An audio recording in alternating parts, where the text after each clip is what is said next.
এমসব BD একটা accounting, inventory এবং trading software. এমসব BD এই সফটওয়্যারটা শর্টকাট কি ডেস্কটপে আছে। এই ডেস্কটপে এই আইকনের উপরে ডবল ক্লিক করলে এমসব বিডি সফটওয়্যারটি ওপেন হবে। এই সফটওয়্যারটা হচ্ছে Khulna eye hospital and laser centre জন্য করা হয়েছে। এখানকার স্টক, এখানকার অ্যাকাউন্ট এবং এখানকার বিলিং এইগুলো করার জন্য এই সফটওয়্যারটা ব্যবহার করা হবে। এটা একটা সার্ভার বেস সফটওয়্যার। এখানে অনেকগুলো ইউজার আছে, তার মধ্যে হচ্ছে অ্যাডমিন, ল্যাব, ওটি, রিসিপশন। রিসিপশন তার কম্পিউটারে বসে শুধু রিসিপশন সম্পর্কিত তথ্য এন্ট্রি করতে পারবে। সেখানে পেশেন্টের কনসালটেন্সি সম্পর্কিত তথ্য এন্ট্রি করবে এবং বিল করবে, ওটি সম্পর্কিত তথ্য এন্ট্রি করবে এবং বিল করবে, ল্যাব সম্পর্কিত তথ্য এন্ট্রি করবে এবং বিল করবে। সেই জিনিসটাই দিন শেষে সার্ভারে সেন্ড করবে এবং সার্ভারে অ্যাডমিন তথ্যগুলো নিয়ে বিভিন্ন ধরনের রিপোর্ট দেখবে এবং নিজের পার্সোনাল অ্যাকাউন্টসের ডাটাগুলো এন্ট্রি করবে। আমরা এখানে অ্যাডমিন হিসাবে সফটওয়্যারটা ব্যবহার করব, তাই পাসওয়ার্ড হিসেবে অন দিলাম এবং ওকে বাটনে ক্লিক করলাম। ওকে বাটনে ক্লিক করার পরে সফটওয়্যারটা ওপেন হলো। ওপেন হওয়ার পরে আমরা এখন দেখব কিভাবে অ্যাকাউন্টসের ডাটা এন্ট্রি করতে হয়। অ্যাকাউন্টসে যে আমরা জার্নাল এন্ট্রি ফর্ম ক্লিক করলাম, সেখানে এই যে ফর্মটা ওপেন হলো এটার নাম হচ্ছে journal entry form. Journal entry ফর্মে কোনো ডাটা এন্ট্রি করার জন্য যে তারিখের ডাটা এন্ট্রি করব সেই তারিখটা এখানে চলে আসবে। আমরা ধরে নিচ্ছি আজকে 19 তারিখ, এই 19/12/2015 এই তারিখে অ্যাকাউন্টিং ডাটা এন্ট্রি করব। আমি সেখানে প্রথমে তারিখটা লিখে এন্টার করলাম, তারপর অ্যাড বাটনে ক্লিক করলাম। অ্যাড বাটনে ক্লিক করার পরে আমাকে ডাটা এন্ট্রি করার সুযোগ দিল। আমি এখানে স্লিপ নাম্বার লিখতে পারি, যদি না থাকে আমি এন্টার দিলাম। এন্টার দিয়ে আমার প্রয়োজনীয় অ্যাকাউন্টসগুলো এন্ট্রি করব। ধরে নিচ্ছি আমি আজকে কিছু টাকা ব্যাংকে জমা দিয়েছি, এই জন্য আমি এখান থেকে ব্যাংক ডিপোজিট অ্যাকাউন্টটা ক্লিক করব। তবে প্রশ্ন হচ্ছে যে ব্যাংক অ্যাকাউন্ট নাম্বারের বাম দিকে দেখেন একটা কোড আছে, এই কোডটাতে যদি ক্লিক করি অথবা লিখি এখানে, তাহলেও কিন্তু আমার ওই অ্যাকাউন্টটা চলে আসবে। যেমন 2001 লিখে যদি এন্টার দেই তাহলে আমার ব্যাংক ডিপোজিট অ্যাকাউন্টস লিস্টে চলে আসলো। তখন প্রশ্ন আসতেছে যে আমি কোথায় টাকা জমা দিব, সেটা কি ক্যাশ অ্যাট ভোল্টে জমা দিব না ক্যাশ অ্যাট ব্যাংকে জমা দেবো। ধরলাম আমি ব্যাংকে জমা দেব, তখন এন্টার মারার পরে দেখেন 4টা অ্যাকাউন্ট চলে যাচ্ছে। কোন অ্যাকাউন্টে টাকা জমা দিব সেটা প্রশ্ন করছে। ধরলাম এই অ্যাকাউন্টে টাকা জমা দিব। কত টাকা জমা দিব? ধরলাম আমি 30,000 টাকা এখানে জমা দিব। দেওয়ার পরে আমি এন্টার দিব। পরবর্তী ঘরে কার্যত অটোমেটিক চলে গেল। আমি ওখানে দেখা যাচ্ছে কোনো একটা প্রিভিয়াসে কোনো একজন ব্যক্তির কাছে আমি টাকা পাবো, সে কিছু টাকা জমা দিচ্ছে, সেটা হচ্ছে আমাদের ডাইরেক্ট রিসিভ।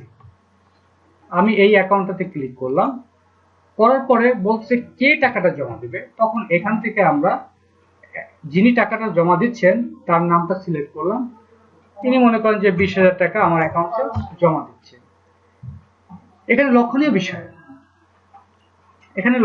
বিষয় যে একটা অ্যাকাউন্ট ডেবিটে একটা অ্যাকাউন্ট ক্রেডিটে অটোমেটিক্যালি হচ্ছে। আমি যদি ইচ্ছা করি এই উপরের এখানে ক্রেডিটে কোনো ভ্যালু লিখতে পারবো না, এখানে ডেবিটে কোনো ভ্যালু লিখতে পারবো না, এমনটি অটোমেটিক হচ্ছে। আমি যখন অ্যাকাউন্ট ক্রিয়েট করেছি তখন বলে দিয়েছি যে কোন অ্যাকাউন্টটা ডেবিট হবে কোন অ্যাকাউন্টটা ক্রেডিট হবে বলে দিয়েছি, যাতে অ্যাকাউন্টস এন্ট্রি করার সময় কষ্ট না হয় যে ডেবিট হবে না ক্রেডিট হবে, এটা বুঝতে কষ্ট না হয়। যে কোনো ব্যয় বা প্রদান হবে ডেবিট, যে কোনো আয় বা প্রাপ্তি হবে ক্রেডিট।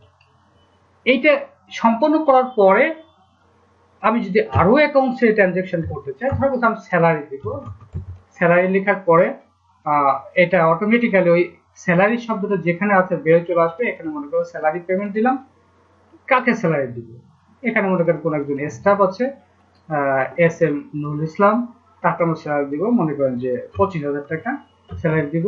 আমি 25,000 টাকা লিখলাম, তার নামটা চলে আসলো। চলে আসার পরে আমি আরো একটা অ্যাকাউন্ট যদি আমি দিতে চাই, নিচে দিতে পারি, যদি না দিতে চাই তাহলে এখানে ডবল ক্লিক করবো। নিচে কোনো ফাঁকা ঘর থাকতে পারবে না, ফাঁকা ঘর যদি থাকে তাহলে আমাকে ডবল ক্লিক করতে হবে।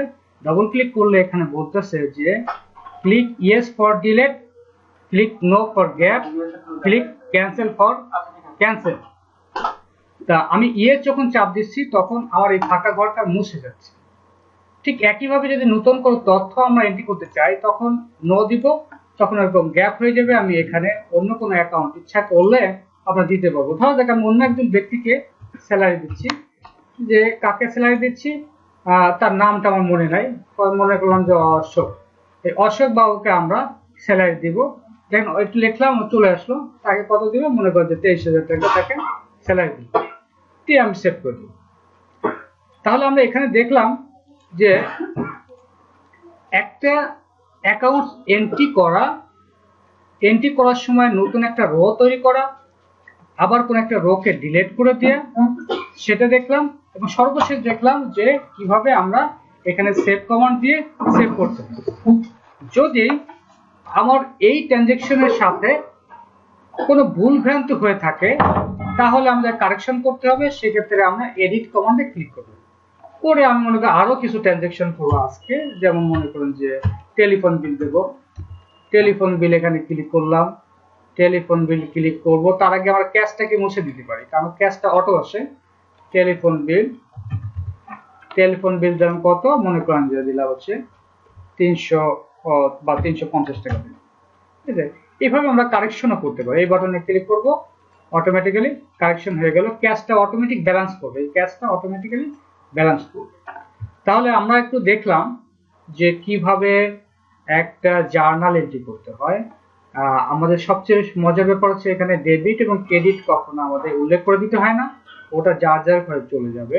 আর জার্নাল ফর্মটাকে আরেকটু বিশ্লেষণ করি, সেটা হচ্ছে যে এখানটা হচ্ছে আপনার ভাউচার, আর এই সিআরটা সেট করার পর অটোমেটিক্যালি আসবে। আর এইটা হচ্ছে অ্যাকাউন্টস ইনফরমেশন, এটা হচ্ছে পার্সোনাল ইনফরমেশন, তো অ্যাকাউন্টস কোন ব্যক্তি লেনদেন করতেছে সেই পার্সোনাল ইনফরমেশন যেহেতু। আর ন্যারেশন, ওই সম্পর্কিত কোনো বক্তব্য যদি লিখতে চাই, ধরা যাক আমরা এখানে বক্তব্য লিখবো, এডিট কমান্ড দিলাম এবং এখানে চাচ্ছি যে অশোক বাবুকে দিলাম হচ্ছে নভেম্বর 2015 মাসের বেতনটা দিলাম। এনাকে মনে করুন দিলাম, এটাও দিলাম নভেম্বর 2015 মাসের বেতনটা দিলাম। ঠিক আছে, এখন ঠিক একইভাবে মনে করুন যেখানে যে অক্টোবর 2015 মাসের অক্টোবর 2015 মাসের আমি ইলেকট্রিক বিলটা দিলাম। এইভাবে আমি রিমার্কস গুলো রেখে আমি সেভ করে দিলাম, অটোমেটিক্যালি সেভ হয়ে গেল। তা আমরা বুঝতে পারলাম নিশ্চয়ই যে কিভাবে আমরা একটা জার্নাল এন্ট্রি করব। এখন এন্ট্রি হয়ে গেলে আমরা এটাতে বেরোয় যাব, তারপরে আমরা ভিন্ন রিপোর্ট দেখবো। এইভাবে আমি বেরোয় গেলাম আর কি, যে